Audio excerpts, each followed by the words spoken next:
Semoga berkah, rezekinya lancar. Amin. Bisa bermanfaat untuk semuanya. Pertama, puja dan syukur saya panjatkan kepada Allah Ta'ala, generasi Islam yang harapan kita semua. Semua ini adalah Muslim. Satu anak murid yang sayang dan kasihan kepada sama dia. Dan dia kata, kamu memang benar-benar mencintai aku.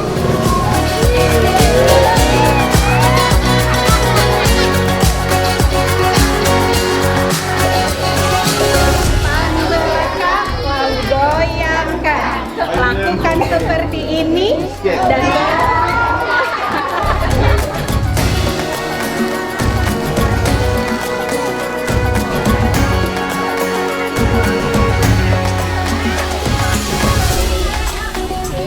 hari kita ada Kindness Day, yaitu hari kebaikan, mana kita memberikan makanan kepada masyarakat umum.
Yang di belakangnya.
Ehsan Relief. Di sini kita bagi-bagi es krim kepada seluruh masyarakat Aceh yang ada di Blang Padang.